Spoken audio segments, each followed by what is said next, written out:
Olá pessoal, muito bem-vindo aqui ao canal Pensando Sociologicamente com o professor Miro Santos. Boa tarde para você que vai assistir agora à tarde e boa noite para você que vai assistir em outro momento, tá bom? Se inscreva no canal, dê o like e vamos sempre pensando aqui a sociedade, a educação e a complexidade do real. Nesta aula, a gente vai tratar da resolução, gabarito não oficial, da prova do concurso público do município de Ribas do Rio Pardo, que aconteceu ontem, dia 13 de janeiro, sábado, lá no município. Essa prova diz respeito ao cargo, né, de professor de primeiro ao quinto ano, as chamadas séries iniciais, tá bom? Teve gente que colocou no chat, professor, e sobre legislação e conhecimento pedagógico. A gente fez a aula ontem ainda, né, no início da noite, e você também pode acompanhar e verificar com seu caderno de questões as questões, tá, que a gente resolveu ontem. Pode ser que a numeração das questões estejam diferentes, mas tá lá, conhecimentos pedagógicos e legislação educacional. Gente, a prova é essa daqui, ó. Eu vou colocar na tela para vocês verem. Essa aqui, conhecimentos específicos para professor da educação básica, primeiro ou quinto ano, que a gente vai responder. Então, fique muito ligado, verifique seu caderno, se tem essas questões. No caso, se você fez essa de professor de educação básica do primeiro ao quinto ano, é a mesma prova. Se você fez outras provas para outros cargos, tem que ver a aula sobre legislação e conhecimentos pedagógicos, que são conhecimentos gerais, né, para o cargo da magistratura. O cargo do magistério. Bom, vamos acompanhar aqui então o gabarito não oficial Ribas do Rio Pardo, 2024, conhecimentos específicos, professor primeiro ao quinto ano. Vem comigo, tamo junto. Vou ajustar a tela aqui, colocar a caneta vermelha e vamos tocar o barco. Caneta vermelha em mãos. Agora sim. Vamos lá. Questão número 13. Assinala a alternativa que apresenta uma aproximação teórica acerca dos princípios construtivistas defendidos pelos estudiosos, né? O Jean Piaget e a Emília Ferreiro. Ela que nasceu na Argentina e depois, por ser aluno do Piaget, foi estudar aí com o grande mestre da educação e do desenvolvimento da aprendizagem humana. Bom, então sobre a aproximação teórica dos dois, né, e o construtivismo, vamos verificar a resposta mais coerente aqui. Letra A. O protagonista principal do ensino é o sujeito. Faz muito sentido. Que está em processo de desenvolvimento e tem o seu próprio ritmo de aprendizagem. Então essa aqui está na berlinda, por quê, né? Segundo a Emília Ferreiro, né, e também o próprio construtivismo de Piaget, o conhecimento, ele é muito do ser, ele é muito do sujeito, ele é muito uma construção pessoal. Ó, construção pessoal. Claro que vai ter um meio, vai ter as fases, vai ter as etapas, né? Vai ter condições de trocas e aprendizagem para assimilação, acomodação. Entretanto, o sujeito que aprende, ele não aprende aquilo que é ensinado, ele aprende aquilo que ele está tendo como construção própria. Então, é muita característica dessa teoria o sujeito, né? O aluno, o estudante. Então, essa está na berlinda. B. O sujeito deve ser entendido como uma forma holística, ou seja, em seus aspectos biológicos, afetivo, social e intelectual. Várias teorias pensam o sujeito de uma forma integral, né? Integralizada. Mas aqui não especificou, né? Não colocou realmente a diferenciação sobre o construtivismo. Mas não é uma inferência que estaria incorreta. C. O desenvolvimento do indivíduo é resultado da relação com o outro e com o mundo que o cerca. Há esse desenvolvimento, há essa relação, há. Mas o foco que vai diferenciar de outras formas de desenvolvimento da aprendizagem é o foco no estudante. D. O professor e o aluno são sujeitos na construção do conhecimento, ou seja, não há uma hierarquia, não há autoridade. Não há, mas também você não classifica e não caracteriza bem o construtivismo por essa inferência aqui. Consideram a livre expressão, cooperação, educação para o trabalho, reflexão individual e coletiva, sociabilidade, autonomia, comunicação e experimentação. Aqui deixou as coisas um tanto quanto soltas e também aproxima-se com, né, o socioconstrutivismo, né, a teoria histórico-crítica e mais outras teorias que também não é o foco. Então aqui eu ficaria com a letra A, com certeza. 13, letra A. Escreva nos comentários, escreva no chat o que você colocaria e o que você pensa a respeito, tá? 14. Alguns eu vou fundamentar com locais e fontes e tipo de legislação ou tipo de teoria de documento, de diretriz e tal. Outras a gente vai tocando aqui. 14. Vygotsky sempre teve interesse na descrição, na explicação das funções psicológicas. Muito bom. Grande autor. Né? Tais como o pensamento, lembrança e planejamento. Foi o pioneiro na noção de que o desenvolvimento intelectual das crianças ocorre a partir da interação social com adultos e pares, que são outras crianças, e das condições de vida. Frente ao exposto, assinale a alternativa que não corresponde assertivamente ao pensamento desse autor. Então, aquela alternativa que não, vocês vão ver que tem alguns grifos aqui, coloquei no tom de cinza, mas estava na cor da caneta, porque é da prova escaneada. Para responder e com mais tempo para vocês fazer essa resolução, depois digitar na minha arte, essa arte que aparece aqui, ó, maratona, né, professor, com alguns caracteres e itens que eu coloco, que eu gosto de colocar, tais como dificuldade, demoraria demais eu escrever e a gente responder. E tem muita gente ansiosa pedindo no canal, né, responda a prova, faça uma resolução comentada, e estamos fazendo. Por isso que tem esses grifos, não se incomode com esses grifos. Então, assim, pessoal, a alternativa que não corresponde assertivamente ao pensamento desse autor. Vamos ler? ênfase ao egocentrismo, considerado como ponto intermediário entre o pensamento autístico. Autístico refere-se, né, ao subconsciente, né, ao próprio pensamento intrínseco ao sujeito, e o pensamento orientado. Esse tipo de pensamento aqui e intermediação entre o subconsciente e o mundo exterior, ele está muito à praia do Piaget. A gente viu que os dois são construtivistas, eles têm importantes contribuições para a pedagogia e para a ideia de aprendizado, de análise de como o sujeito, o ser humano, aprende. Entretanto, há algumas especificidades e diferenciações, tá? Nesse caso aqui, ó, o Piaget ele dá um mergulho no sujeito pensante. Então, essa aqui não é de Vygotsky, com certeza não. Essa aqui está na Berlinda, ela seria a nossa candidata aqui, porque ele não quer o pensamento do Vygotsky. B. O cérebro é um sistema aberto, pois é mutável, suas estruturas são moldadas ao longo da história do homem, seu desenvolvimento individual e suas relações com o meio. Nas relações com o meio, Vygotsky diz isso, que a aprendizagem é constante e o cérebro se transforma. Há uma teoria, inclusive, né, que diz respeito ao crescimento dos bebês e da criança, como se fosse uma estereogestação, uma coisa nesse sentido. C. O funcionamento psicológico tem como base as relações sociais dentro de um contexto histórico-cultural. Com certeza é muito Vygotsky.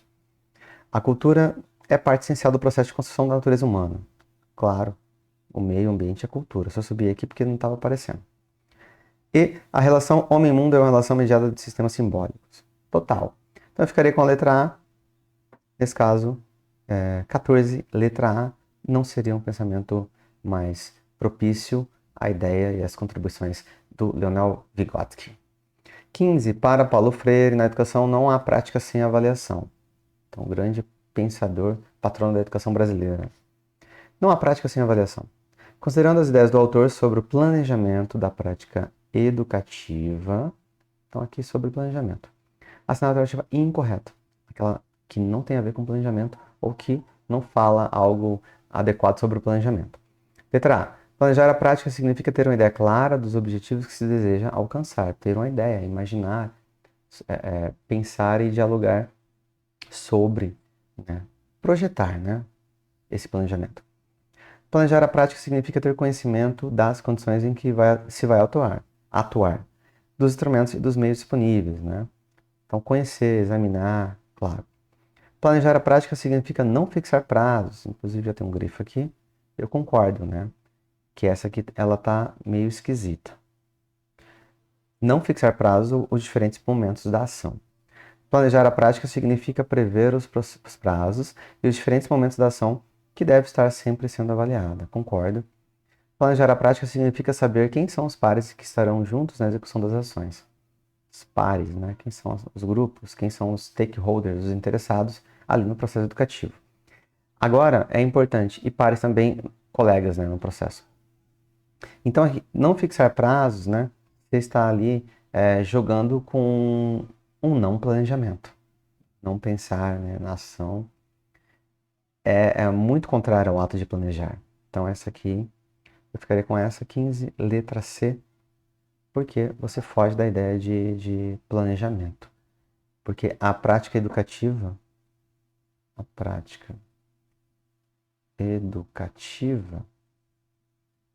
ela é intencional. Intencional. Sempre tem uma razão de ser e você tem que pensar no que você vai fazer. Então, 15, letra C. 16. O documento constitui-se de orientações, princípios, fundamentos para o planejamento, execução e avaliação da educação. Então, está falando de um documento aqui. E tem por meta promover a educação de cidadãos atuantes e conscientes no seio da sociedade multicultural e pluriétnica do Brasil, buscando relações étnico-sociais positivas rumo à construção de nação democrática. Essa descrição refere-se a algum documento que está sendo listado ali nas alternativas e a gente tem que sinalizar qual que é o documento correto. É o ECA não, LDB não, PNE não, BNCC não, é realmente Diretrizes Curriculares Nacionais para a Educação. Vamos ver aqui? Olha lá, ó.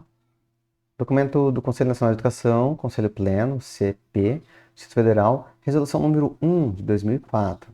Tem esse documento, que é o que estava listado ali. Que documento, professor? Eu acabei não lendo tudo porque ele é muito grande, mas ó, é Diretrizes Curriculares Nacionais para a Educação das Relações Étnico-Raciais em Educação e para o Ensino de História e Cultura Afro-Brasileira e Africana no currículo do ensino da educação básica, o nome do documento.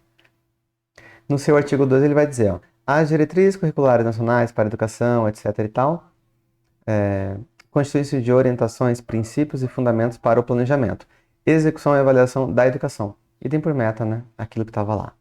Então, é esse documento, letra E. 16, letra E. 17. Sabendo que as tendências pedagógicas tratam da relação entre educação, tendências, hein? Muito bom, trata das tendências. Trata da relação entre a educação, o tempo histórico e as questões sociais e econômicas que formam a sociedade, sendo influenciadas pelos movimentos sociopolíticos e filosóficos de cada época. Assinale a alternativa que indica corretamente as tendências que compõem a pedagogia progressista. A gente viu na parte que cabe aos conhecimentos pedagógicos, tinha uma questão, estava perguntando da tendência liberal. E aí tinha 3 itens, né, das tendências liberal tradicional, tecnicista e também a renovada. Aqui tem 3, que são as 3 não da liberal, mas as 3 progressistas. Progressistas. Quem tem pouca leitura em relação às tendências, não confundam progressistas com a renovada progressivista. Não são a mesma coisa, não tem o mesmo sentido, não é isso, tá? Progressistas são aquelas críticas do regime, do sistema, sobretudo do sistema capitalista, sistema de desenvolvimento da educação, né? Como acontece na nossa sociedade. Então, você pensar aí na herança e no capital cultural que vai sendo reproduzido. Então, ela é uma crítica à reprodução, inclusive. Bom, então dessas tendências da pedagogia progressista, a gente tem o quê? 3, né? A libertadora, Paulo Freire, a histórico-crítica, ou também a chamada de crítica social dos conteúdos. Ó. Crítico social dos conteúdos. Essa aqui é do Saviani. E você tem também a libertária. A libertária, que ela é mais ligada aos movimentos aí, bem de contestação, né? Movimentos aí que beiram a uma sociedade sem Estado, sem controle, mais anárquica possível. Então a gente tem aí os 3. Qual que tem os 3? Libertadora, libertária, histórico-crítica. Ele não está chamando de crítico social dos conteúdos, mas é essa. Então aqui, 17, com certeza a letra A. Ó, a tradicional se elimina, tecnicista se elimina, renovada não diretiva elimina e renovada não diretiva aqui também elimina. 17, letra A. Tá as tendências aqui, essa aqui vamos utilizar inclusive para responder a próxima questão. Olha lá, gente, da tendência liberal era da outra questão, dos conteúdos pedagógicos. Essa questão estava falando das progressistas, libertadora, libertária e crítico social dos conteúdos. Aqui chamando crítico social dos conteúdos por quem? Pelo Libânio, mas ela também pode ser chamada de pedagogia como tá lá, ó, histórico-crítica. Vou colocar um grifo numa marca-texto para vocês verem. Histórico-crítica, aqui em cima. Beleza? Vamos que vamos. 18. Volta a minha caneta vermelha. Essa tendência pedagógica tem como foco principal a profissionalização do estudante, preparando-o para atuar no mercado de trabalho integrado ao modelo social vigente. Para produzir mão de obra qualificada, o teor dos conteúdos é objetivo, conteúdos objetivos, contemplando as práticas do dia a dia de trabalho, além de conteúdo científico. Assinale a alternativa que apresenta o nome da tendência pedagógica descrita. Conteúdo objetivo voltado ao trabalho, voltado à objetividade e muito orientado ao trabalho. Tradicional poderia quase, né? Bater na trave. Libertária nunca. Histórico-crítica também não. Libertadora nunca. Então, a gente tem a tecnicista, né? Baseada aí também nos autores aí dessa pedagogia mais técnica, tecnicista, modelos aí do condicionamento. 19. No ensino fundamental, o ato de educar implica uma estreita relação entre as crianças, adolescentes e os adultos. Essa relação precisa estar pautada em tratamentos igualitários, considerando a singularidade de cada sujeito. Vou avançar. Nesse sentido, assinale a alternativa que não corresponde assertivamente a uma das ações da educação das relações étnico-raciais no ensino fundamental. Essa tem que ver o texto, tem que ler o documento, para a gente não se tornar um pouco confuso, né? Essa daqui. Tá bom? Bom, acabei tirando minha câmera aqui, mas vamos tocar o barco. Assegurar a formação inicial e continuada aos professores e profissionais desse nível de ensino, para a incorporação dos conteúdos da cultura afro-brasileira e indígena e o desenvolvimento de uma educação para as relações étnico-raciais. Bom, essa tá muito boa, hein, gente? Essa aqui tem que ter formação continuada, tem que ter uma correspondência nesse sentido, mas ele não quer a correta, né? Implementar ações, inclusive, dos próprios estudantes de pesquisa, de desenvolvimento e aquisição de materiais didático-pedagógicos que respeitem, valorizem e promovam a diversidade, a fim de subsidiar práticas pedagógicas adequadas à educação para as relações étnico-raciais. Então, nesse sentido, a gente está pensando em quê? Em prover, né? Prover, subsidiar, implementar ações, pesquisa, desenvolvimento e aquisição de materiais didáticos, né? Para valorizar e respeitar esse público. Muito bom.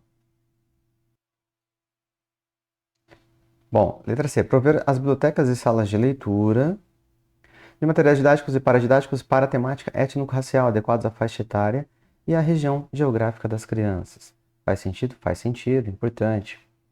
D. Implementar ações de pesquisa, desenvolvimento e aquisição de materiais didáticos pedagógicos que respeitem e promovam a diversidade, tais como os brinquedos, jogos, especialmente bonecas, com diferentes características étnicas, raciais, de gênero e com deficiência.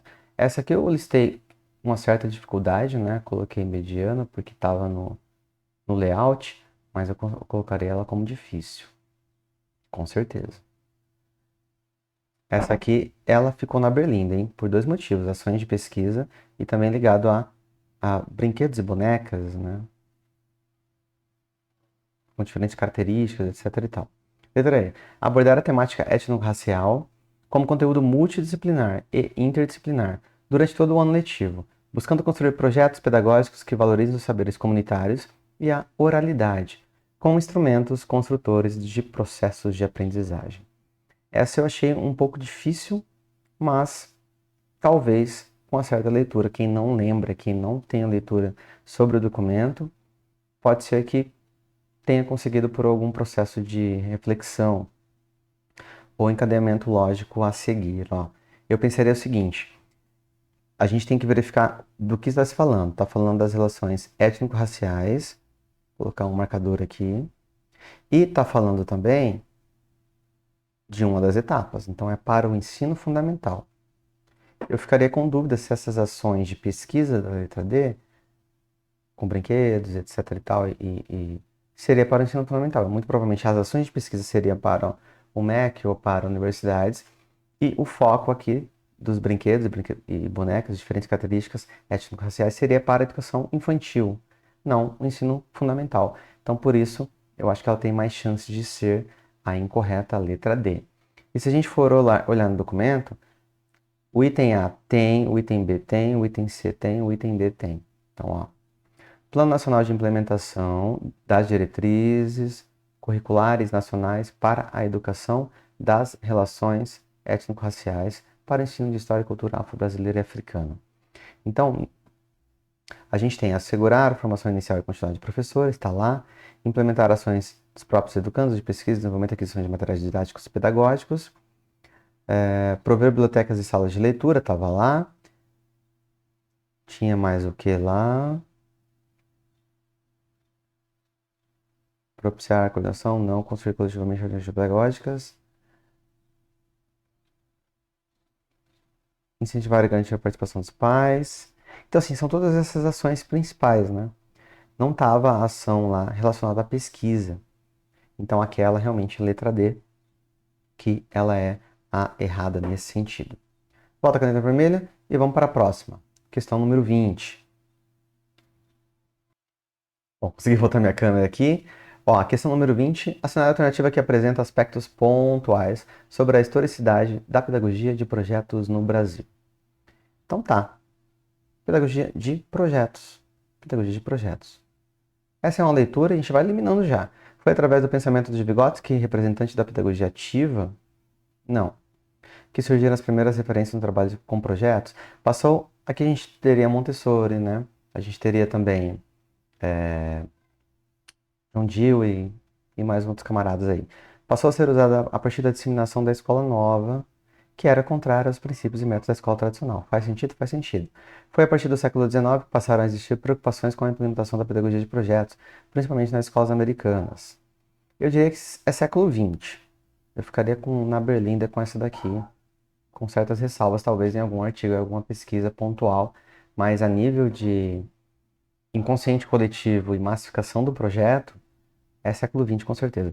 Foi através de pensamento de Jean Piaget, representante da pedagogia ativa, que surgiram as primeiras referências ao trabalho com projetos como meio pedagógico. Talvez ele foi seminal, né? As ideias de desenvolvimento das teorias de Piaget foram importantes, com certeza, para colaborar e para contribuir, mas que ele é o foco da pedagogia de projeto, não vejo nesse sentido. Passou a ser usado a partir da disseminação da escolástica, que era contrária aos princípios e métodos da escola tradicional. Escolástica é a escola tradicional, né? É o movimento de educação da igreja. Bom, então a gente fica com a letra B. Aqui estava selecionado e eu julgo que estava correto. 20, letra B. 21. Os grandes autores, Piaget, Vygotsky, Skinner. Poderia ter colocado outro, né? Além do Skinner, né? Sei lá, Vallon. São pensadores que representam as seguintes concepções de aprendizagem, respectivamente. Teoria construtivista. Faz sentido? Faz sentido. Teoria behaviorista. Socioconstrutivista, né? Ou histórico-cultural. Aqui, behavior refere-se muito a Piaget. Alguns autores colocam o construtivismo no mesmo pacote, né? No mesmo balaio de Piaget e Vygotsky, mas do jeito que está aqui não responde. E teoria personalista também, para Skinner também não. A gente poderia pegar, ó, qual que é a do Skinner? Nos ajudaria por eliminação. Teoria personalista, Piaget, não. Comportamentalista, não. Construtivista, sim. Comportamentalista em Vygotsky, não, né? Teoria histórico-cultural, nunca, né, em Skinner. Então, se a gente for para Skinner, é o comportamento, né? Lembra que eu falei lá dos condicionamentos? Condicionamento. Tecnicismo, né? Condicionamento operante. É muito Skinner. Então, ó, comportamentalista, Skinner com certeza.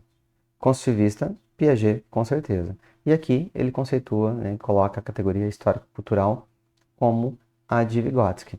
Então, com certeza, seria a letra E. Beleza? Quem não lembrava de todos, por eliminação, muito provavelmente conseguiria fazer. 21, letra E. 22. Essa concepção considera os aspectos relacionados à interação, à linguagem, ao contexto histórico do indivíduo, às particularidades individuais, às vivências, às experiências, aos aspectos biológicos e às condições materiais. Muita coisa, né? Trata-se da concepção e aí? Muita coisa mesmo, mesmo, mesmo. Bom, comportamentalista já eliminava, personalista não. Eu colocaria a histórico-cultural aqui. Crítico social ela é importante, mas ela foca também nos conteúdos. Eu colocaria a histórico-cultural. Então, 22, letra B. Escreva aí nos comentários, escreva no chat qual que você colocaria. 23. Com base em documentos do Ministério da Educação, que versa sobre a avaliação no processo de ensino e aprendizagem nos anos iniciais do ensino fundamental. Gente, cuidado, né? No caput, ó, caput é da lei, né? Cuidado no comando da questão. Tem que interpretar o que está falando. Ó. Comando da questão, ele está falando de aqui. Anos iniciais. Da onde? Ensino fundamental, é óbvio. Tem que tomar cuidado. Então, é a avaliação sobre essa etapa. A cena alternativa cujo conteúdo não corresponde a uma concepção atual de avaliação no ambiente escolar, que não. A avaliação é compreendida como um conjunto de avaliações que tem a função de alimentar. Muito textinho aqui, eu vou ver se eu diminuo um pouco a espessura da minha caneta. Deixa eu ver se eu consigo verificar aqui.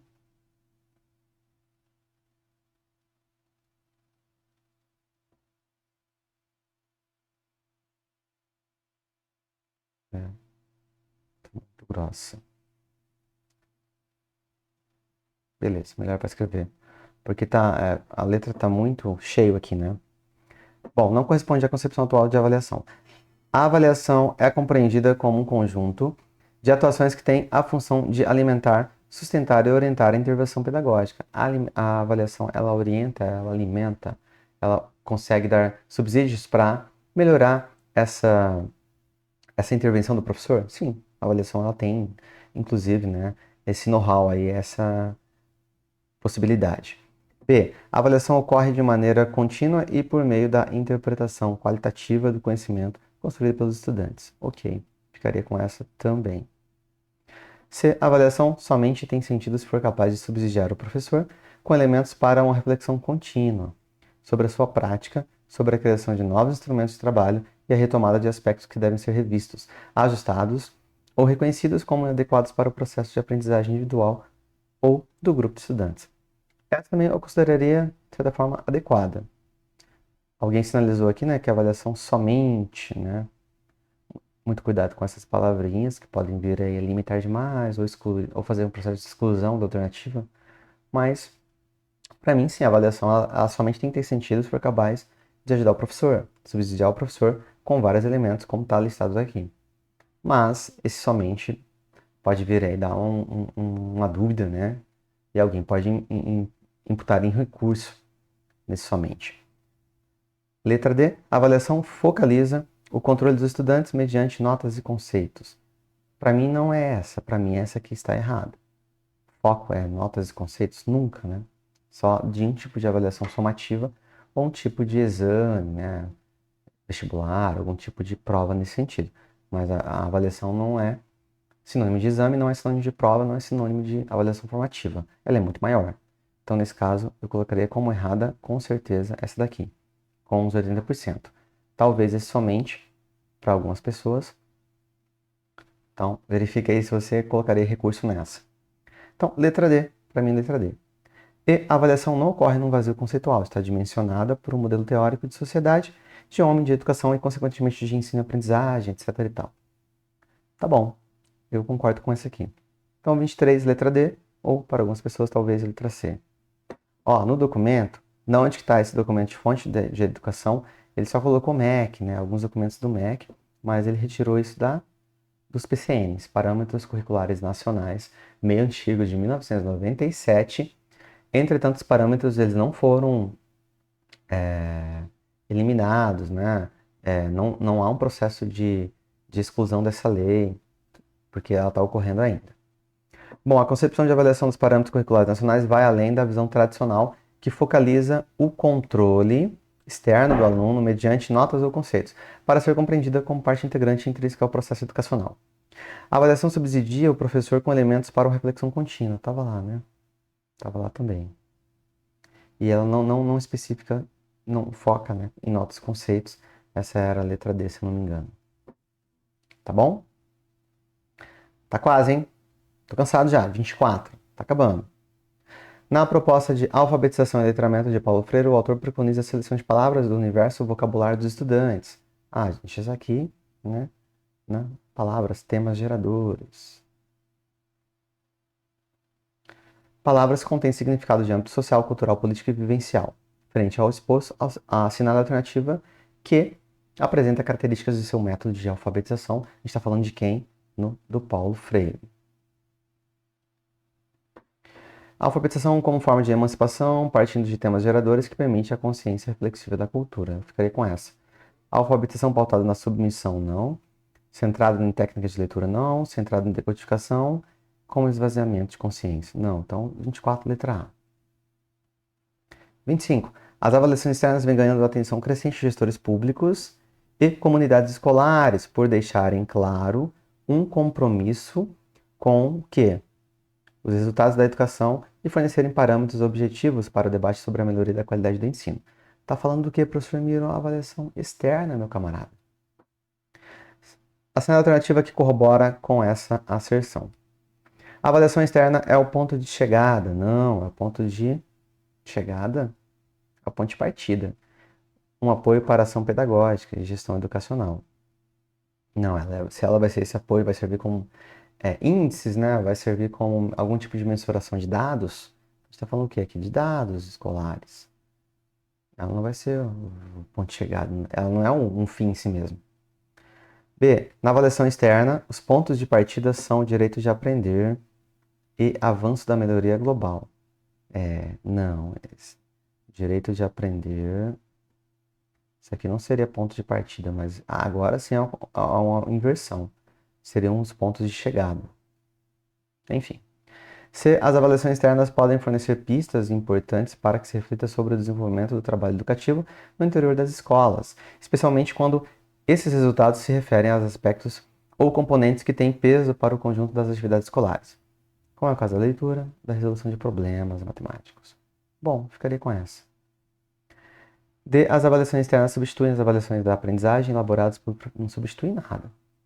As avaliações externas a avaliação externa é apenas um instrumento de controle. Não, né? Que isso? Então, 25, letra C. Tá lá, ó, no documento, avaliações externas, perspectivas para ação pedagógicas e a gestão de ensino, São Paulo, SEMPEC. As avaliações externas podem fornecer pistas importantes para que se reflita sobre o desenvolvimento do trabalho educativo. Voltem ali, ó. É igual à letra C. 26. Esse tipo de avaliação interna possibilita o acompanhamento dos avanços e dificuldades dos estudantes. Esse é mediante a intervenção do professor detectando os pontos frágeis e ajustando o ensino durante a trajetória. O que vai ajustar durante a trajetória seria, com certeza, a avaliação formativa. Ela vai formar, ela vai ser no processo, mediante ali adaptações, alterações. Um instrumento muito bom para o professor. Então, 26, letra E. Vamos para a penúltima, 27. No estudo intitulado Psicogênese da Língua Escrita, as pesquisadoras Emília Ferreira, aquela que estudou com Piaget. Na verdade, ela foi orientando, né, se não me engano, do Piaget. Ana Teberotsky, perceberam que o processo de alfabetização avança em fases, durante as quais as crianças constroem hipóteses sobre a escrita. Beleza, ela tem as frases pré-silábica, silábica, etc. e tal. A criança... assinala a alternativa que corresponde à fase pré-silábica. A criança percebe que as palavras podem ser divididas. Não vai perceber palavras. É pré-silábica. A criança inicia um processo de percepção de falta de letras para relacionar sua escrita com sua fala. Não, ela já não faz ainda na pré-silábica essa relação de fonema e grafia. Então é isso. Ó. Não há razão entre fonema e grafia ou grafia e fonema, uma fase anterior à das sílabas, da escrita, do entendimento da escrita. A criança começa a compreender que cada parte da sílaba, não porque ainda não compreende a sílaba. A criança não compreende a relação da escrita, não compreende a relação da escrita com o som, apenas começa a distinguir as letras de desenhos e números e símbolos. Ficaria com essa. Essa que me ajudou muito aqui na pedagogia foi a professora Jaqueline, me ajudou para entender, porque eu sempre confundo também, esqueço essas fases da Emília Ferreiro, mas é importante. A criança percebe que o uso de uma só letra não é suficiente para sílabas e começa a relacionar fonemas e grafemas. Aqui é um estágio muito mais avançado. Então, letra D, 27, letra D. Tá acabando, hein? Bora almoçar, bora almoçar, bora comer quem não comeu, que hoje é domingo. 28. O desenvolvimento das... Ah, gente, esse aqui não preciso nem ler o resto, né? Eu já colocaria de cara. Competências. Elencadas na Base Nacional Comum Curricular. Você falou de BNCC? A primeira coisa que vem à mente são competências. Vai ao encontro do artigo 2 da LDB, que diz que a educação tem por finalidade o desenvolvimento pleno do educando, etc. e tal. A alternativa que completa a lacuna. A aprendizagem não, habilidade não, aptidões não, capacidades não, com certeza competência. Então é isso. Ficamos aí. 28, letra C. Opa, está repetido aqui no slide, mas é a 28, letra C. Tá lá o gabarito. Valeu, pessoal. Muito bom, muito bom, muito bom. Parabéns para vocês que fizeram, né? Aí a prova do concurso de Ribas do Rio Pardo. A gente tem um concurso de Jardim, tem um concurso de Porto Mutinho, tem um da CEMED de Campo Grande e tem mais outros aí, inclusive o grande concurso unificado do MEC. Valeu, muito obrigado por você me acompanhar até aqui e até a próxima aula aí. Um bom domingo e tamo junto. Vamos sempre pensando na sociedade, a educação e a complexidade do real. Você tem aqui um amigo para te ajudar. Até mais.